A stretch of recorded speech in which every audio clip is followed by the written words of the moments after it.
Hi everyone, welcome back. Hope you guys are having a great day. So this is a clip from a previously recorded video. This is a much shorter clip of it. But as always, not financial advice, for entertainment only. Do your own research. And I'm invested in closing companies. And if you enjoy this type of content, hit the like button, subscribe, helps me out tremendously. And let's get into the clip. So the next one is going to be on Bit Digital. They announced their monthly production update for May as well. So here's what we have. In May 2023, the company produced 113.2 BTC, a 31% increase compared to the prior year. They're also stating the transaction fees here had a pretty large impact in here. And the company's active hash rate was approximately 1.2 exahash as of that date. Treasury holdings of BTC and Ethereum were about 453.6 and 10,996 of Ethereum. During the month, BitDigital transferred 129 BTC to its strategic partner, Aros Global Limited, as a collateral for yield optimization strategies connected to 430 BTC that Aros is conducting on behalf of BitDigital. Okay, we'll see how that works out for them. That'd be hopefully they do well for them. Let's see what else we have here. During the month of May 2023, the company finalized agreements to purchase 6,600 new mining units with a total maximum hash rate of approximately 680 petahash. These figures do not include the company's operations in Iceland, in which the company extended credit to its partners for the purchase of 2,500 mining units to operate on the company's behalf. So these are new things here, so those are all good things. We'll take a look at what that actually means for us, and that's it for that part here. So let's take a look at Bit Digital here. Bit Digital is right there. Let's go up top. BitDigital has 82.5 million shares outstanding. Market cap is at 245 million right now. Pretty good market cap compared to where they are.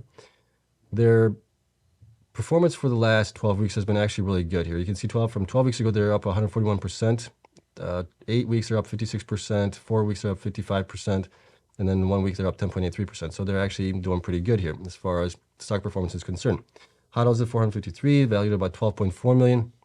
BTC production, you can see, has been coming down here, but it had a nice spike in May, obviously, with the impact of the network hash rate fees. Have helped a lot on that one. Monthly BTC mine difference, you can see how they perform from month to month. BTC per exahash efficiency, really good here, 95.13. I think this is going to be probably one of the best ones that we've seen here so far that have reported. And then BTC HODL, you can see that their HODL position has been coming down here, and I think that's basically because they're putting that money into that Aros company there. That's why it's coming down. BTC sold was a 213, but part of that was the 112, I think, that went to Aros as well. So that's kind of screwing my numbers up a little bit here as well. Hash rate, you can see that the hash rate is about, they said 1.2. I have them at 1.19 right now. I got rid of all the old miners. We'll take a look at that down below, but that's pretty close to where they are. Monthly Bitcoin revenue, you can see that that's kind of up and down as well. This is still the 3.13 that I'm calculating here for May is not their best. Their best was actually in August of last year at 3.25 million. Monthly hash rate difference, you can see that their hash rate has been coming down as they're getting rid of some of the older miners, it looks like. And then BTC sold value, this is kind of inaccurate, I think, because they are putting BTC into that Aros investment. Part of it, last 4 quarters revenue, you guys can take a look at that, other metrics as well. As far as institutions are concerned, institutions did increase to 68 here from 63, so that's good. Their shares also increased to 15 million from 14 million, so that's good. Percentage went up to 18 from 17% as well, and we still have only one buy rating for them, with the price target now increased to $3.80 for the high, $3.40 for the average, and $3 for the low. So low is the same, but the average and the high actually increased, so that's good there. Now, looking at as far as what they generated this current month or May, I have them at 3.1 million, it looks like, for May with 113 BTC, with the Bitcoin price being averaged out for May. And here's what has happened with the miners here. So you can see that miners have been coming off these 59 terahash, 19, obviously you don't want to run those. The 63 terahash miners as well. And then these 88 terahash miners, I'm possibly going to be getting rid of those as well. And I've added in the unknown miners that they're purchasing, the 6,600. For the 680 petahash, the 2,500. I'm guessing they're going to be 103 terahash. I'm not sure. They didn't provide that, so that's kind of where I'm getting them to. So total hash rate for them is going to be 2.127. And they are currently at 1.2 roughly. So they do have about another 100% growth left in them, 90%, something like that. And for the month of May, I added 511,000 additional revenue from the transaction fees of Bitcoin that were really high in the past month. For a couple of days. That added to them an extra 16.42%, so I think that's the best that we've seen so far as well for the miners that have reported for May so far. Now, with the miners coming off, I took out the 63 terahash miners, added these in here. These were already in here, so those are good. So eventually I will just probably hide these columns here with the older miners just to make it a little bit more compact. And we'll see what they actually report as far as going forward, because they're probably right. And I agree with them. The 63 terahash miners, probably get rid of those if they haven't sold those already. Discount them off and be done with them. Okay. Let's see what else we have here. So we covered that.